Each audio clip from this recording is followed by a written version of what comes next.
薬も何もま、塩をつけることですな。それしかない。塩言うても。どうしました？塩なんかどこにあるんですか? During World War II, the United States and Japan fought as bitter enemies. The United States was still seeking revenge for a surprise attack on Pearl Harbor conducted by the Imperial Japanese Navy. So the United States kept air raiding different cities in Japan, and this story took place in Kobe City in March 1945. An air raid siren blows off, and people are rushing to take cover in the bomb shelter. But before going there, Seita starts burying all the food and supplies, in case something happens to his house. His mom has a heart condition, so she leaves early to go to the bomb shelter.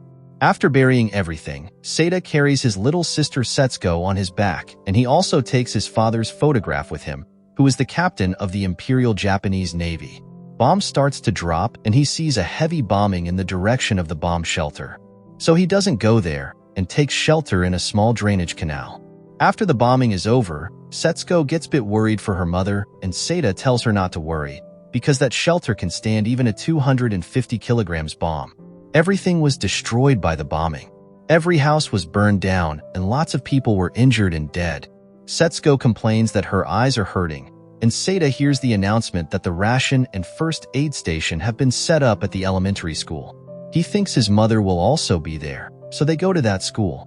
While Setsuko is getting some drops for her eyes, one neighbor aunt comes there and tells Seita that his mother is injured, so he should immediately go to check on her, and she will look after her sister in the meantime. Seita finds his mother in a really bad situation. She is severely burned, and there is only little hope that she will survive. Seita lies to his sister by saying their mom is a little sick, and she has been transferred to another city's hospital for the treatment. They stay the night at the school, and the next morning Seita takes Setsuko to their aunt's house in Nishinomiya. He goes back to school to check on his mom, but finds out she is already dead. Seita is unable to give his mother a proper funeral, so she is mass cremated along with other dead bodies. Seita returns to his aunt's house, and Setsuko asks him about their mom's condition, but he doesn't tell her the truth to not make her sad and upset. After a few days, Seita goes to his house and digs up all the food and supplies that he had buried. He keeps the fruit candy box that Setsuko really likes, and since they are living in their aunt's house, he gives all other things to his aunt. He also tells his aunt about his mother's death, and he doesn't want Setsuko to know about this. At night, Seita and Setsuko take a bath and go for a little walk. Setsuko sees fireflies and starts chasing them, and they are amazed to see swarms of fireflies on the shoreline of a small pond. Seita tells Setsuko to close her eyes and open her mouth, and he gives her a candy from the fruit candy box that he had kept for her. Setsuko gets really happy, and she starts to jump and dance around, and Seita is also happy to see her like this. Now Seita and Setsuko are just living in their aunt's house doing nothing, because the place where Seita was mobilized to work was destroyed, and his school was also burned down because of continuous air raids. Aunt tells him to write a letter to his father, but Seita says he had already sent the letter 10 days ago but has not gotten any response. As the days go by, their aunt starts to treat them poorly. She gives rice and vegetables only to her husband and daughter, but for Seita and Setsuko, she only gives them soup. So because of a lack of proper food, Setsuko is always hungry, and she starts to get a rash on her back. Then their aunt decides to exchange their mother's kimono with some rice.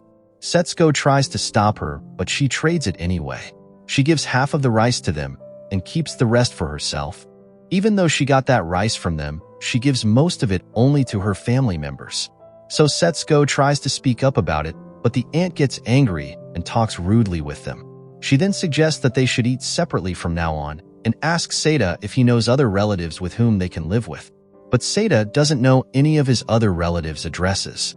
The next day, Seita and Setsuko go to the city.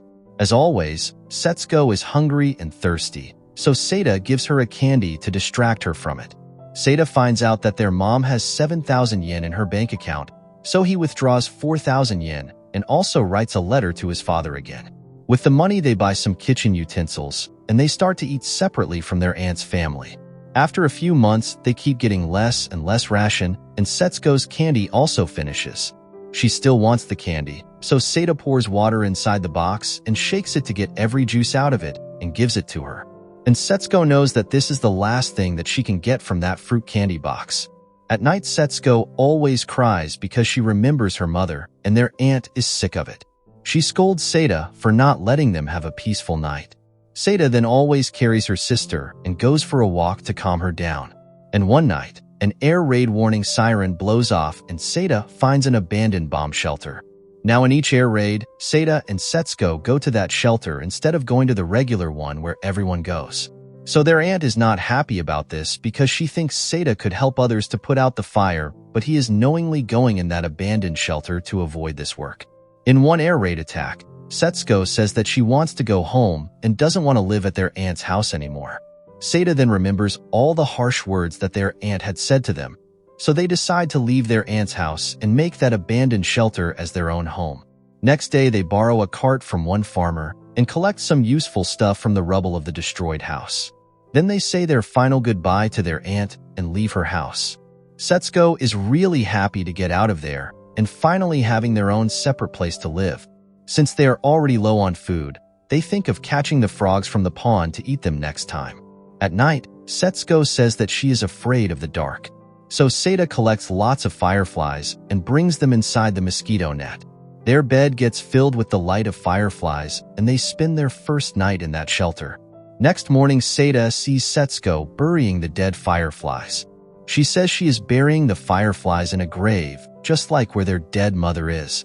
It turns out that the aunt had already told Setsuko about her mother's death.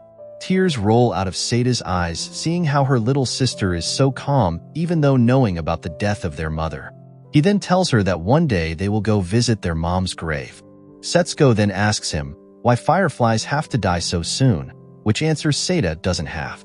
As the day goes by, they run out of food, so they start stealing fruits and crops from the farmer's field. They are living in a rough place and always low on food. So Setsuko is slowly getting weak and her rashes keep spreading, and she tells Seita that her diarrhea is not going away. That night, while stealing some sugarcane for her sister, a farmer catches Seita. He finds out where they are living and sees his other stolen crops. He beats Seita in front of Setsuko and takes him to the police. Fortunately, policeman is a kind person. He scolds the farmer for beating the kid that badly, and he lets Seita go back to his home. Setsuko is hiding and waiting outside for him, and Seita starts crying after seeing her. Seeing his brother crying, Setsuko suggests that he should go see the doctor to make his pain go away. Seita then hugs her and cries even more, knowing how much his little sister worries for him. But still, Seita needs to take care of his sister, so now he starts to steal from people's houses. During the air raid, when people are taking cover inside the bomb shelter, Seita goes into their houses and steals their goods and food. While Seita is busy robbing people's houses, Setsuko is all alone in the house. To pass the time, she plays swing by herself and cleans their so-called house. Sometimes she makes meatballs from the mud and eats them. Then she runs around naked, acting like a ghost. She plays rock, paper, scissors with her own reflection on water, and she also plays hopscotch by herself. She clearly is not getting proper food and is living in an unhygienic place. Then one day, Seita finds her lying on the ground. She has become so weak that she has passed out, and now she can't even walk properly on her own. Seita takes her to the doctor, and the doctor says she is weak from malnutrition. The doctor tells Seita to give her proper food, but there is no way Seita is able to do so. On the way back home, Seita sees a man cutting an ice block. Some chunks of ice were dropped on the ground, so he picks it up and gives Setsuko to eat it. Seita then decides to withdraw all the remaining money from their mother's savings account the next day. But Setsuko doesn't want to be alone again, so she requests him not to go and stay at home with her. Seita promises her that this is the last time he is leaving her alone, and after that he will always be with her. Setsuko gets happy knowing that her brother will never leave her again after this. Then the next day, Seita goes to the bank and withdraws the remaining 3,000 yen. There he overhears two men talking about Japan's defeat. He finds out that Japan has surrendered to the United States, and all the Japanese Navy fleets were completely destroyed in an attack, meaning his father is also probably dead, and now they are on their own. When Seita returns home, he sees Setsuko chewing on some marbles, thinking it as her favorite fruit candy. Seita takes it out of her mouth, then Setsuko offers him a rice ball for a dinner. She has become so delusional from weakness that she is seeing marble and stone as a food. Seita quickly cuts the watermelon that he had bought and feeds her some pieces. Then he leaves the watermelon by her side so she can eat it by herself. Setsuko thanks him for all the things that he has done for her, and then Seita starts to make some rice gruel and eggs for her. But Setsuko never wakes up after that. The food that he had prepared for her goes to waste, and the whole stormy night, he holds her dead sister in his arm. The next day, Seita buys all the necessary things for Setsuko's funeral. And as the war is over, the sound of happiness and laughter starts to spread. Some rich kids are enjoying the view of Seita and Setsuko's house, unaware of the suffering that some people had to face during the war. In one quiet place, Seita cremates his little sister Setsuko and puts her ashes in her favorite fruit candy box. He never went back to that house again, and on September 21st, 1945, Seita also dies from starvation on a railway platform. One cleaner finds the candy box from his body and throws it away. Setsuko's ashes spread out from the box, and fireflies start to fly over it.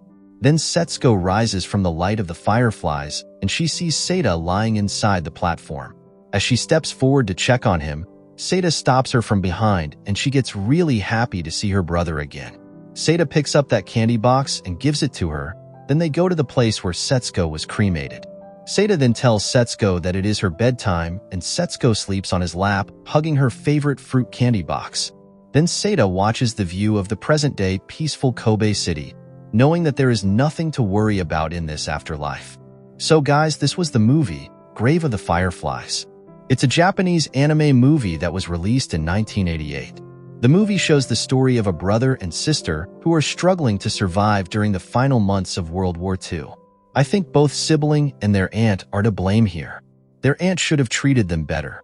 After all, it's the relatives' help that matters the most in a difficult situation like that. And Seita and Setsuko should have also tolerated their aunt because they should have known that she was the only one who could take care of them. So what do you guys think about this? Comment your thoughts down below, and remember to subscribe the channel for more movie break.